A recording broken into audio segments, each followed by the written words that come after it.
నేను ఒక forest minister గా ఉన్నాను కాబట్టి నా దగ్గరికి కొన్ని కంపెనీలవి క్లియరెన్స్ కోసం అని చెప్పి ఫైల్స్ వస్తూ ఉంటాయి. మామూలుగా మంత్రులు అట్లాంటి ఫైల్స్ వచ్చినప్పుడు డబ్బులు తీసుకొని క్లియరెన్స్లు ఇస్తూ ఉంటారు. నేనన్నా మాకు ఒక నయా పైసా మీరు ఇవ్వాల్సిన అవసరం లేదు, మీరు సమాజ సేవ చేయండి, మా స్కూల్ ఒకటి డెవలప్ చేయండి, మా పేరు మీద అది మీ పేరు గుర్తుండిపోతుంది అని చెప్పినప్పుడు వాళ్ళు మేము పై వాళ్ళతో మాట్లాడాలి మేడం, మా చేతుల్లో లేదు అని సదానంద రెడ్డి.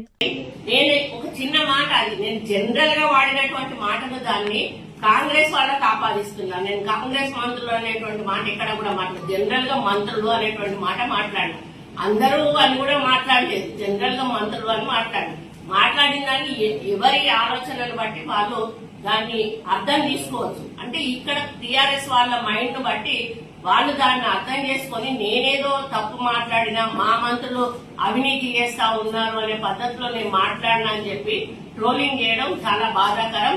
వెంటనే దాన్ని ఆపాల్సిన అవసరం ఉన్నది, లేకపోతే నేను సైబర్ క్రైమ్ వాళ్ళకి తప్పకుండా నేను కంప్లైంట్ ఇస్తాను. నేను ఒక ఫారెస్ట్ మినిస్టర్ గా ఉన్నాను కాబట్టి నా దగ్గరికి కొన్ని కంపెనీలవి క్లియరెన్స్ కోసం అని చెప్పి ఫైల్స్ వస్తూ ఉంటాయి. మామూలుగా మంత్రులు అట్లాంటి ఫైల్స్ వచ్చినప్పుడు డబ్బులు తీసుకొని క్లియరెన్స్లు ఇస్తూ ఉంటారు. నేనన్నా మాకు ఒక నయా పైసా మీరు ఇవ్వాల్సిన అవసరం లేదు, మీరు సమాజ సేవ చేయండి, మా స్కూల్ ఒకటి డెవలప్ చేయండి, మా పేరు మీద అది మీ పేరు గుర్తుండిపోతుంది అని చెప్పినప్పుడు వాళ్ళు మేము పై వాళ్ళతో మాట్లాడాలి మేడం, మా చేతుల్లో లేదు అని సదానంద రెడ్డి.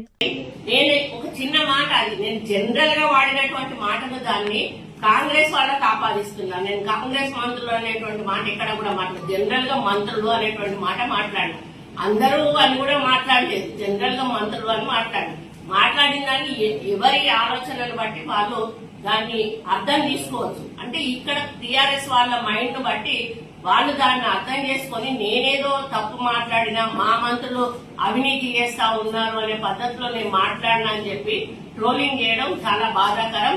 వెంటనే దాన్ని ఆపాల్సిన అవసరం ఉన్నది, లేకపోతే నేను సైబర్ క్రైమ్ వాళ్ళకి తప్పకుండా నేను కంప్లైంట్ ఇస్తాను.